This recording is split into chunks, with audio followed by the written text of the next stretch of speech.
किसने अधिकार दिया एक बदचलन औरत को मोहरा बनाकर हमारे महापुरुषों का अपमान करवाने का? या किसी लालू प्रसाद यादव जैसा हत्यारा, लालू प्रसाद यादव जैसा सुप्रीम कोर्ट के द्वारा प्रमाणित चारा चोर इस बिहार में पैदा लिया और पिछले 100 वर्षों में लालू यादव से बड़ा हत्यारा इस बिहार में कोई दूसरा पैदा नहीं लिया। अपने आप को दलितों का, पिछड़ों का मसीहा बताते हैं, सबसे बड़े हितैषी और पैरोकार बताते हैं। ये बताएं कि पिछले 40 वर्षों में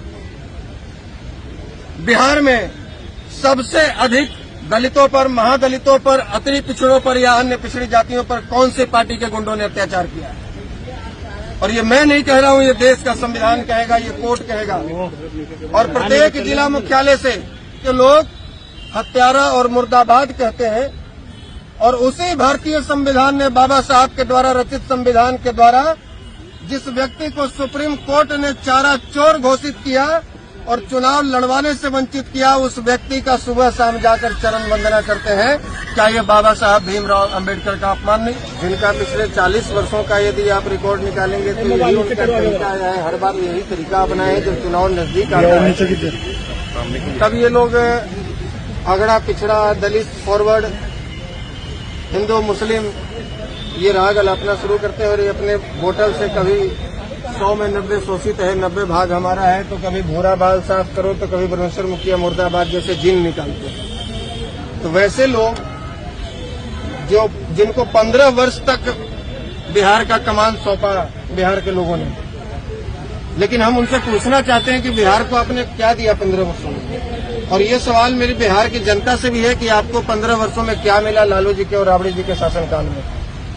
नक्सलवाद, नरसंहार, बेरोजगारों की फैक्ट्री बिहार, और कभी जो बुद्ध, महावीर और गुरु गोविंद सिंह की धरती कही जाने वाली बिहार, जो लोग बड़े गर्व से कहते थे कि हमारे बिहार में वो नालंदा विश्वविद्यालय है जहां चीन के शोधार्थी को भी अपने यहाँ 10 वर्ष तक पढ़ाई करनी पड़ती थी, तब जाकर नालंदा विश्वविद्यालय में एडमिशन मिलता था। एक ऐसा व्यक्ति जिसने अपने कुर्सी को बचाए रखने के लिए, जो बिहार पर शासन करने के लिए न केवल भूमिहारों का, न केवल सवर्णों का, बल्कि मियापुर में 3 दर्जन यादवों का, शंकर बिगहा में 2 दर्जन अति पिछड़ों का, दलेलचक बघौरा में 4 दर्जन राजपूतों का, सेनारा, सेनारी, बारा, चौरम, आइरा, रामपुर जैसे गांव में सैकड़ों भूमिहारों का,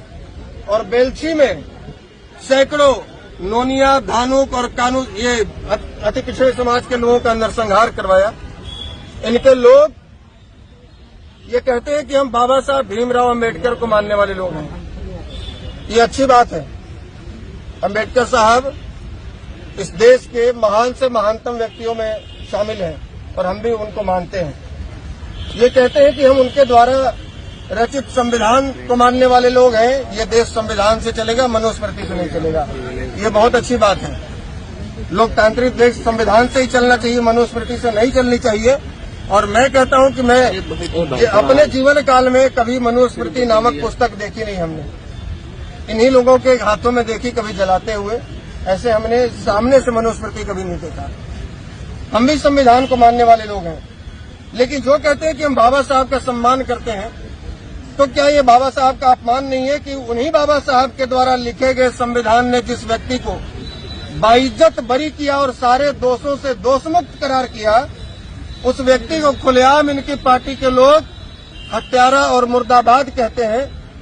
और उसी भारतीय संविधान ने, बाबा साहब के द्वारा रचित संविधान के द्वारा, जिस व्यक्ति को सुप्रीम कोर्ट ने चारा चोर घोषित किया और चुनाव लड़वाने से वंचित किया, उस व्यक्ति का सुबह शाम जाकर चरण वंदना करते हैं। क्या ये बाबा साहब भीमराव अंबेडकर का अपमान नहीं है? क्या ये देश के संविधान का अपमान नहीं है? और किसने अधिकार दिया, किसने अधिकार दिया एक बदचलन औरत को मोहरा बनाकर हमारे महापुरुषों का अपमान करवाने का? ये किसकी हैसियत हुई? यह आदेश किसने दिया उसको? लालू यादव ने दिया, तेजस्वी यादव ने दिया, राबड़ी देवी ने दिया, या मीसा भारती और रोहिणी आचार्य ने दिया? यदि औकात है तो तेजस्वी यादव, लालू यादव, राबड़ी यादव, मीसा भारती, ब्रह्मेश्वर मुखिया मुर्दाबाद कह के दिखाएं। यदि औकात है तो कह के दिखाएं। एक विक्षिप्त महिला को आगे करके पीछे से बैटिंग कर रहे हैं। ये पूरा बिहार जानता है कि जिस जाल को बूंद रहे थे तेजस्वी यादव और उनकी टीम के लोग घर में बैठ के, वो उसी जाल में फंस गए और अब बैकफुट पर आए हैं। पूरे बिहार में घूमेंगे और ये जो अपने आप को दलितों का, पिछड़ों का मसीहा बताते हैं, सबसे बड़े हितैषी और पैरोकार बताते हैं, ये बताएं कि पिछले 40 वर्षों में बिहार में सबसे अधिक दलितों पर, महादलितों पर, अति पिछड़ों पर या अन्य पिछड़ी जातियों पर कौन से पार्टी के गुंडों ने अत्याचार किया है। और ये मैं नहीं कह रहा हूं, ये देश का संविधान कहेगा, ये कोर्ट कहेगा। और प्रत्येक जिला मुख्यालय से हम लोग एक सूची निकलवाएंगे कि कहां कहां कौन कौन से गांव में, कौन कौन से जिले में अति पिछड़ों पर, दलितों, महादलितों पर अत्याचार हुआ है और कौन से लोगों ने किया है, क्या टाइटल है उनका, ये कौन सी पार्टी का झंडा उठाने वाले लोग हैं और उन मामलों पर राज्य आरजेडी का क्या स्टैंड रहा है। 4 दिन पहले किसी पासवान समाज के गांव में जाकर आरजेडी के गुंडे जबरदस्ती अपनी जाति का गाना बजवा रहे थे और कह रहे थे कि तुम्हारी बहन बेटियां हमारे साथ नाचेंगी। कौन सा दिल में घुस गई थी ये चोहिया उस समय? इसका आवाज क्यों नहीं निकला? जो अपने आप को दलित हितैषी कहते हैं, क्योंकि इनकी पार्टी के गुंडे ऐसा कर रहे थे। ये दोहरा चरित्र अब चलने वाला नहीं है। पूरे बिहार के अति पिछड़े दलित, महादलित लोगों के बीच में जाएंगे और इनकी असलियत से पूरे बिहार की जनता को वाकिफ करवाएंगे। अब आशुतोष कुमार का केवल एक ही मिशन रह गया। जैसा कि भैया एसएससी की बात थी, तेजस्वी यादव कैसे रहेंगे, आपके मंच पर भी आ चुके हैं, वही करवाएंगे। ये A to Z की बात, इनकी करनी और कथनी में बड़ी फर्क है। ये बड़ी हैरानी होती है देखकर ऐसे लोगों के बयान को कि हमारे ही मंच पर आकर यहीं से 10 कदम दूर बापू सभागार में उन्होंने कहा था कि हम A to Z की बात करते हैं। उन्होंने कहा था कि पिछली गलतियों में सुधार करने के लिए आए हैं, आपसे माफी मांगने के लिए आए हैं। और ठीक 20 दिन के बाद इसी बापू सभागार में, उसी मंच पर जो व्यक्ति कहता है कि हम सबको सम्मान देते हैं और सबको साथ लेकर चलते हैं 100%, A to Z मतलब 100%, यानी कि हर जाति के, हर वर्ग के लोगों को साथ लेकर चलेंगे। और ठीक 20 दिन में भूल गए। इनकी याददाश्त इतनी कमजोर है, आलोक मेहता जी के मंच पर आकर कहते हैं कि 100 में 90 शोषित है, 90 भाग हमारा है। तो भैया फिर A to Z की बात कैसे करते हैं आप? फिर A से लेकर T तक, A से लेकर S तक, A से लेकर U तक कीजिए ना, Z तक कीजिएगा तो 10% को भी जोड़ना पड़ेगा। तो इनकी करनी और कथनी में बहुत फर्क होता है। आप मानते हैं कि लेकिन आशुतोष जी, आप जब कर दी एक उपचुनाव में आप खुद प्रचार करने गए राष्ट्रीय जनता दल के, और आपने उस समय वो बयान दिया कि उन्होंने 5 लोगों को भूमिहार समाज से MLC बनाया, इसलिए मैं उनके साथ। हाँ बिल्कुल। तो अभी ऐसा क्या हो गया? और आप काफी दिन से आप राजनीतिक रूप से गायब भी थे, तो ऐसा आखिर क्या हो गया? देखिए बता रहे हैं, राजनीति में गायब वो लोग होते हैं जिनको विरासत में राजनीति मिली होती है। उनको लगता है कि चुनाव के समय कोई ब्रह्मेश्वर मुखिया नाम जैसा कोई चिन्ह निकालेंगे और फिर सब लोग हमको वोट दे देंगे, तो 5 साल तक चांदी के चम्मच और सोने के प्लेट में खाना खाते रहिए, हेलीकॉप्टर पर घूमते रहिए, ऐसे ऐसे हाथ हिलाते रहिए और ऐसी कमरा में प्रेस कॉन्फ्रेंस करते रहिए, राजनीति उनकी होती रहेगी। जिनको आप कह रहे हैं कि हम लोग राजनीति में गायब और वो राजनीति में सक्रिय है, तो कोई एक उदाहरण बताए कि तेजस्वी यादव ने बिहार में किसी जिले में पदयात्रा की हो। आज कई लोग संघर्ष कर रहे हैं, बिहार में पदयात्रा कर रहे हैं, और ये सामने जो आपका व्यक्ति है खड़ा है, ये भी 4000 गांवों का दौरा किया है पिछले 12 सालों में। हमें पता है कि बिहार में बाढ़ की विभीषिका क्या है, सुखाड़ की अवस्था क्या है, बिहार में कहाँ क्या बेरोजगारी है। अब आपके पॉइंट पर आते हैं, जो आपने कहा, या आपका भी सवाल लगभग सिमिलर है कि आप भी उनके साथ जा रहे थे और आपने कहा कि उनके प्रचार में गए थे। ये सच बात है कि गलती इंसान से ही होती है। हमको लगा था कि कुत्ता का पोंछ सीधा हो सकता है, लेकिन 6 महीने तक पाइप में डाल के रखने के बाद जब पाइप हटाए तो पता चला कि पूंछ वैसे ही टेढ़ा है।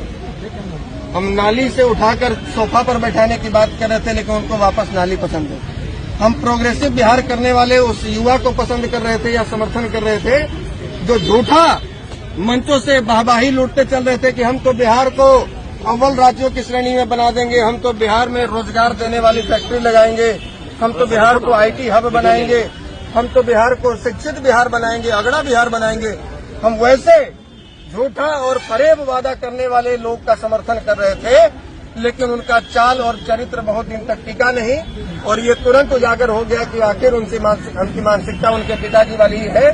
और इनके लोग कहते हैं कि ब्रह्मेश्वर मुखिया जी हत्यारा है।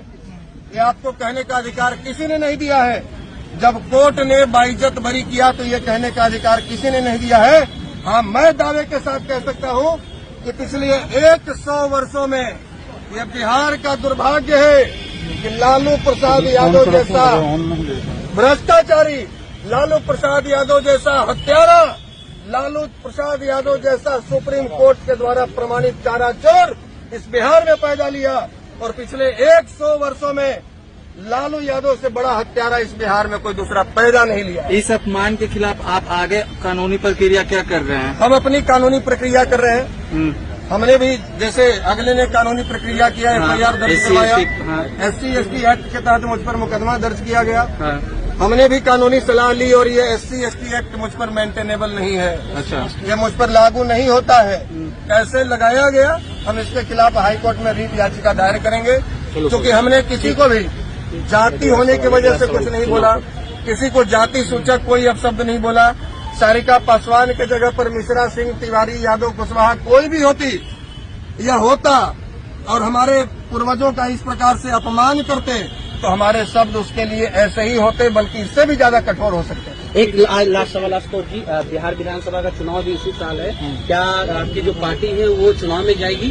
पार्टी बनी है चुनाव लड़ने के लिए। 243 सीट पर आप अब कितने सीट पर लड़ेंगे ये पार्टी तय करेगी और पार्टी के लोग तय करेंगे। ये हम लोग फिलहाल तो चुनावी मुद्दे पर हम लोग बात करने के लिए यहाँ नहीं आए हैं।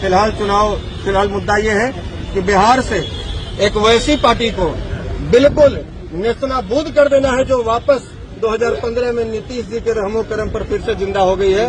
वैसे ही मरणशैया पर उस पार्टी को पहुंचाने के लिए